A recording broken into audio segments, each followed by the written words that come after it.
নমস্কার, আপনারা নিশ্চয়ই সুস্থ আছেন, ভালো আছেন। বাংলা শিক্ষা এসএমএস পোর্টালে কিভাবে নাম্বার এন্ট্রি করবেন এই ২০২৬ শিক্ষাবর্ষে এবং এই নাম্বার এন্ট্রির আগে বেশ কিছু কাজ আছে, সেই কাজগুলো না করলে কিন্তু কোনো মতেই এই পোর্টালে আপনি নাম্বার এন্ট্রি করতে পারবেন না।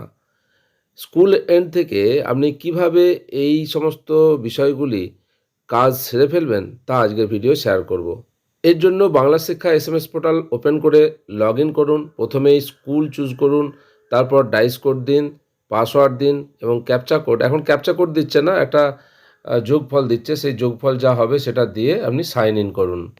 সাইন ইন করার পর একটা পেজ ওপেন হয়ে যাবে এবং একটা ইম্পর্টেন্ট নোটিশ শো করবে যে first summative evaluation, second summative evaluation এবং থার্ড সামেটিভ ইভ্যালুয়েশন কোন ডেট পর্যন্ত ওপেন থাকবে, তারপর লক হয়ে যাবে সেই বিষয় একটা দেওয়া আছে। ফার্স্ট সামেটিভ ইভ্যালুয়েশন 15ই জুন 2026-এর পর লক হয়ে যাবে। সেকেন্ড সামেটিভ ইভ্যালুয়েশনের নাম্বার তোলার জন্য পোর্টাল ওপেন থাকবে 15 অক্টোবর 2026 পর্যন্ত, তারপর লক হয়ে যাবে। এবং থার্ড সামেটিভ ইভ্যালুয়েশনের নাম্বার তুলতে পারবেন 31শে ডিসেম্বর 2026 পর্যন্ত, তারপর কিন্তু লক হয়ে যাবে। আমরা আগে এই যে কোনো সময় আমরা কিন্তু কাজ করতে পেরেছি, কিন্তু এবারে একটা নির্দিষ্ট তারিখ দেওয়া হয়েছে যে তারিখ পর্যন্ত কাজ করা যাবে এবং তারপর কিন্তু লক হয়ে যাবে পরবর্তী ইভ্যালুয়েশনের জন্য। অর্থাৎ এই নোটিশ অনুযায়ী সমস্ত ইভ্যালুয়েশনগুলি একটা নির্দিষ্ট সময়ের মধ্যেই কিন্তু নাম্বার আপলোড করে নিতে হবে। আগে আমরা যে কোনো সময় সমস্ত ইভ্যালুয়েশনের কাজ করেছি, এমন হয়েছে আগের নাম্বার আপলোড করিনি, একদম থার্ড সামেটিভ ইভ্যালুয়েশনে যে প্রথম, দ্বিতীয় এবং তৃতীয় নাম্বার আপলোড করেছি। এক্ষেত্রে আর করা যাবে না এই নোটিশ অনুযায়ী। তবে পরবর্তী সময়ে যে নির্দিষ্ট তারিখ দেওয়া হয়েছে তারপরেও এই নাম্বার লোড করার কাজ করা যায় কি না সেরকম যদি তথ্য সামনে আসে তা আপনাদের সঙ্গে শেয়ার করব। এরপর সবুজ রঙের যে আই আন্ডারস্ট্যান্ড বলে একটা বাটন আছে তাতে ক্লিক করুন। ক্লিক করার পর একটা নতুন পেজ চলে আসবে। সেই পেজের বাঁদিকে যে 3 লাইন আছে তাতে ক্লিক করুন। ক্লিক করার সঙ্গে সঙ্গে একাডেমিক ইয়ার 2026-এর ড্যাশবোর্ড ওপেন হয়ে যাবে। ড্যাশবোর্ডের নিচে যে ল্যাঙ্গুয়েজ সেটআপ আছে তাতে ক্লিক করুন। ল্যাঙ্গুয়েজ সেটআপে ক্লিক করার পর অপশন আসবে স্কুল ল্যাঙ্গুয়েজ। এই স্কুল ল্যাঙ্গুয়েজ সেট করতে হবে, না হলে কিন্তু আপনি কোনো কাজই করতে পারবেন না। ক্লাস টিচার অ্যালোকেশন বা সাবজেক্ট টিচার অ্যালোকেশন এই কাজগুলো করতে পারবেন না। স্কুল ল্যাঙ্গুয়েজে ক্লিক করার পর একটা নতুন পেজ ওপেন হয়ে যাবে, ক্লাস ওয়াইজ ল্যাঙ্গুয়েজ সেটআপ। সেজন্য মিডিয়াম বেঙ্গলি সিলেক্ট করলাম, একটা ক্লাস সিলেক্ট করলাম ক্লাস 5 এবং সার্চ করলাম। সাবজেক্ট ল্যাঙ্গুয়েজ ক্লাস 5-এর জন্য ফার্স্ট ল্যাঙ্গুয়েজ হিসাবে যে বেঙ্গলি আছে তার পাশের বক্সে টিক দিলাম এবং সেকেন্ড ল্যাঙ্গুয়েজের যে ইংলিশ আছে তার পাশের বক্সে টিক দিলাম। তারপর সবুজ রঙের যে সেভ বাটন আছে তাতে ক্লিক করলাম। একইভাবে ক্লাস হিসাবে 6 চুজ করলাম, দিয়ে সার্চ করলাম। সার্চ করার পর ক্লাস 6-এর জন্য ফার্স্ট ল্যাঙ্গুয়েজ হিসাবে বেঙ্গলি এবং সেকেন্ড ল্যাঙ্গুয়েজ হিসাবে ইংলিশ যে বক্স আসবে সেই বক্সে টিক দিলাম এবং সবুজ রঙের সেভ বাটনে ক্লিক করলাম। এরপর মিডিয়াম হিসাবে বেঙ্গলি চুজ করার পর ক্লাস হিসাবে 7 চুজ করলাম, তারপর সার্চ করলাম। এবার দেখবেন যে এখানে ক্লাস 7-এর জন্য কিন্তু একটা থার্ড ল্যাঙ্গুয়েজ চলে আসবে, কারণ থার্ড ল্যাঙ্গুয়েজ ক্লাস 7 এবং 8-এ পড়তে হয়। ফার্স্ট ল্যাঙ্গুয়েজ হিসাবে বাংলা, তার পাশের বক্সে টিক দিলাম। সেকেন্ড ল্যাঙ্গুয়েজ হিসাবে ইংলিশ, সেই বক্সে টিক দিলাম। এবং থার্ড ল্যাঙ্গুয়েজ হিসাবে ক্লাস 7-এ যে স্কুলে যা পড়ানো হয়, আমাদের স্কুলে সংস্কৃত পড়ানো হয়, সেই সংস্কৃতের পাশের বক্সে টিক দিলাম এবং সবুজ রঙের সেভ বাটনে ক্লিক করলাম। এইভাবে ক্লাস 8, 9, 10 সমস্ত ক্লাসের জন্য সাবজেক্ট আপনি চুজ করে নেবেন। থার্ড ল্যাঙ্গুয়েজ যদি শো করে, যদি থার্ড ল্যাঙ্গুয়েজ হিসেবে কোনো সাবজেক্ট সেই ক্লাসে পড়ানো হয় সেই সাবজেক্ট চুজ করবেন, আর যদি না পড়ানো হয় ব্ল্যাঙ্ক রাখবেন এবং সেভ অবশ্যই করবেন। 9, 10-এর জন্য কোনো থার্ড ল্যাঙ্গুয়েজ থাকবে না। তাদের কোনো কোনো বিদ্যালয়ে অপশনাল ইলেকটিভ সাবজেক্ট পড়ানো হয় এবং তাদের যদি অপশনাল ইলেকটিভ সাবজেক্ট থাকে যা থাকবে তাতে সিলেক্ট করবেন এবং সেভ করবেন। একটা কথা অবশ্যই খেয়াল রাখবেন, স্কুল এন্ড থেকে যদি এই স্কুল ল্যাঙ্গুয়েজ সেটআপ না করেন তাহলে কিন্তু আপনি কোনো কাজ করতে পারবেন না। কোনো টিচারকে ক্লাস টিচার হিসাবে অ্যালোকেট করতে পারবেন না এবং সাবজেক্ট টিচার হিসাবেও অ্যালোকেট করতে পারবেন না, অর্থাৎ নাম্বার তোলার ক্ষেত্রে একটা বাধা হয়ে দাঁড়াবে।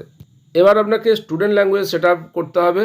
যদি কোনো ছাত্র ধরুন টিসি নিয়ে আপনাদের স্কুলে এসেছে এবং সে আগে যে স্কুলে পড়তো, হয়তো তার ইংলিশ মিডিয়াম স্কুল ছিল, সেখানে ফার্স্ট ল্যাঙ্গুয়েজ সেকেন্ড ল্যাঙ্গুয়েজের গোলমাল আছে। তার ফার্স্ট ল্যাঙ্গুয়েজ হয়তো ইংলিশ ছিল, সেকেন্ড ল্যাঙ্গুয়েজ হয়তো বেঙ্গলি ছিল এবং থার্ড ল্যাঙ্গুয়েজ হিসাবে অন্য কোনো ছিল। সেগুলোকে কিন্তু আপনাকে কারেকশান করে নিতে হবে।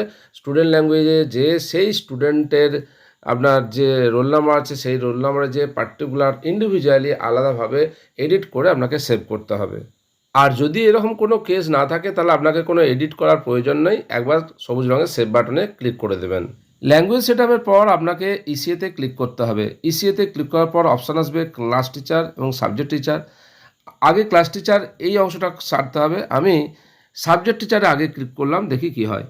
আমি ক্লাস হিসাবে একটা 5 চুজ করলাম, ইভ্যালুয়েশন 1 সিলেক্ট করলাম, সামেটিভ ইভ্যালুয়েশন ক্যাটাগরি চুজ করা আছে। এবার সার্চ করলাম। সার্চ করলে দেখুন বাঁদিকে সাদা অংশে সাবজেক্টগুলো আসার কথা ক্লাস 5-এর এ বি ধরে, সেগুলো আসছে না, শুধু ডান দিকে চুজ টিচার অপশন আসছে।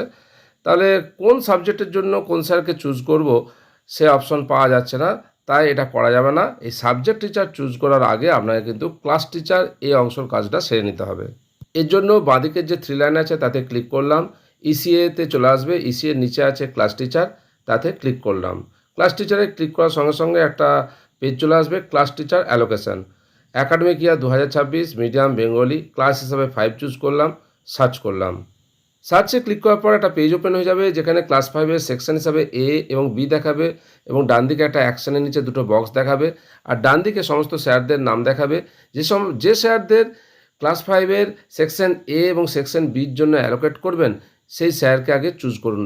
সেই স্যারের নামের পাশে যে বক্স আছে তাতে টিক দিন, এবং যে সেকশনে ওই স্যারকে অ্যালোকেট করতে চাইছেন অ্যাকশনের নিচে যে বক্স আছে সেই বক্সে টিক দিন। এইভাবে নির্দিষ্ট ক্লাসের সমস্ত সেকশনের জন্য ক্লাস টিচার অ্যালোকেট করুন। তারপর সবুজ রঙের সেভ বাটনে অবশ্যই ক্লিক করবেন।